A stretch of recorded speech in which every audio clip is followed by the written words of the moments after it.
South Africa is at it again. And this time around, they are doing it big.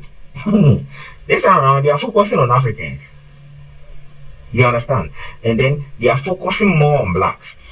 See, this kind of act has been happening over and over again over the years. Personally, I might think so it's politically backed. You understand? Because Julius Malema or this kind of guy, he is pushing an agenda. And the agenda is a racist agenda. You understand?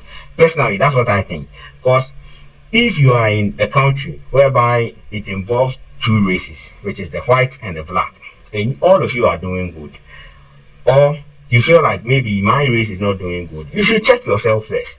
You understand? Because personally, what I think is most South Africans are lazy. They prefer to go to clubs, party, and then when it comes to the menial jobs and all that kind of small jobs, they don't want to do it.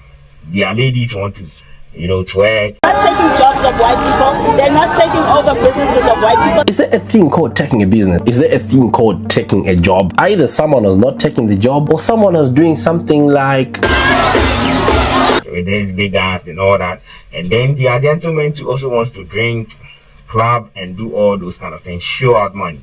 But you see, showing off money, if you show money and you are not working for it, you don't have any better job for it, it will get to a point whereby you'll be frustrated yourself because you will not have that kind of money to continue living that lifestyle. You understand? And you guys are not pushing for these menial jobs. All of you are pushing the menial jobs for other countries, other black people, other people, and then they are taking advantage of the system. You understand? So I don't think you should be blaming these black people. You should be blaming yourself, and you should be doing something better for your own self.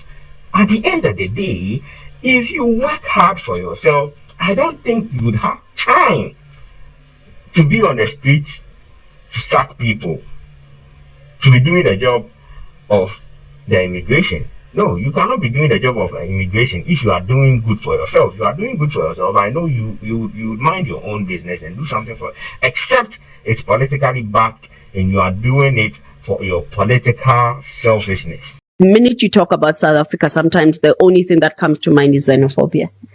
But people do not appreciate that almost every single restaurant in South Africa is staffed by Zimbabweans. Okay. Almost every single hair salon is staffed by Ghanaians.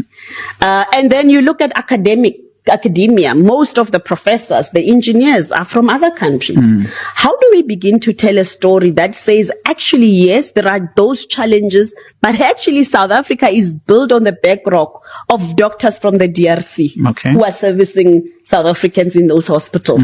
There's built on the skills of academics from Nigeria, who are literally bringing intellectual power into South African universities. And for as long as we are not telling those stories, but we are only telling those stories of what's not working about Africa, we are then breeding a new generation of Africans who do not know what could potentially work about Africa.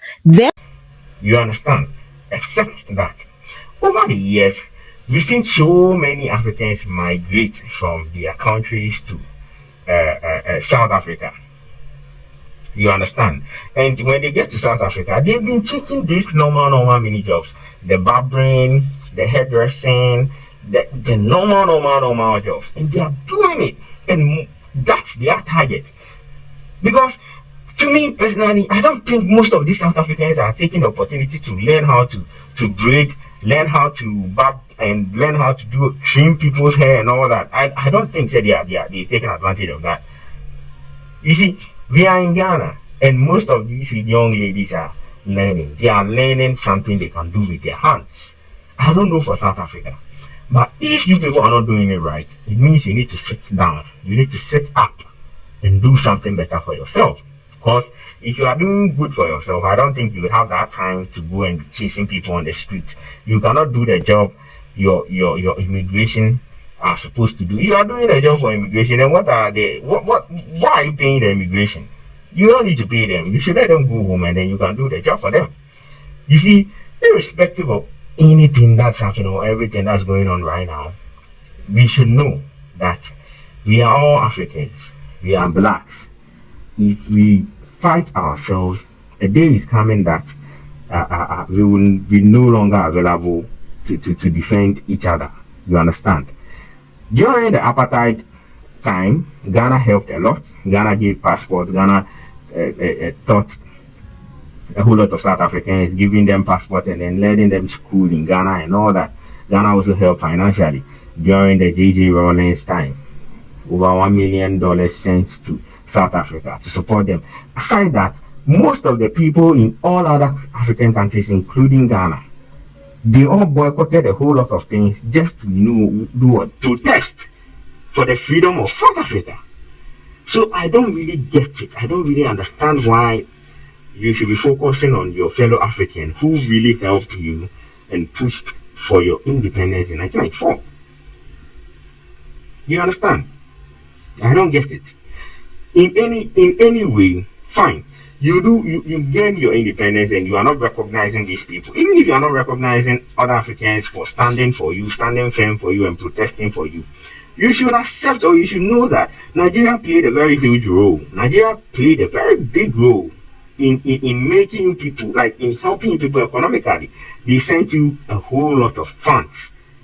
They sent you money, a whole lot of dollars, millions of dollars to help you, to push you. And now you are here and you are against your own fellow black man. Like seriously? Blacks, we are not, we are in this continent and we are fighting for Africa, free movement in Africa. We are fighting for this. In European countries, they are moving here and there, and we want that to happen in Africa so we can trade enormously and someone can live in Ghana and work in South Africa, whereby we can have a fast bullet train that when I wake up around 6 a.m. I can get to South Africa and work and close and come back home. Just as in China and all other countries, you understand? And here we are fighting each other.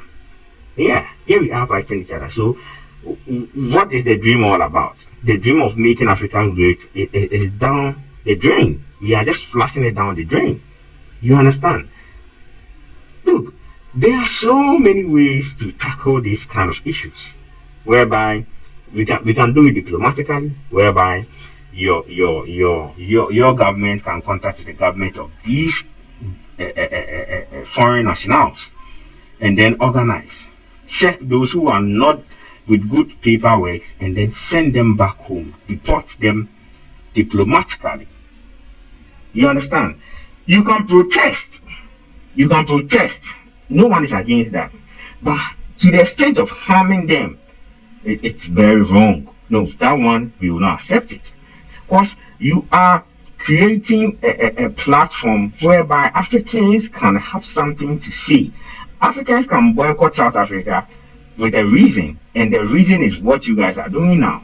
You understand? In the future, Africans would have so much reasons why they don't want you as well.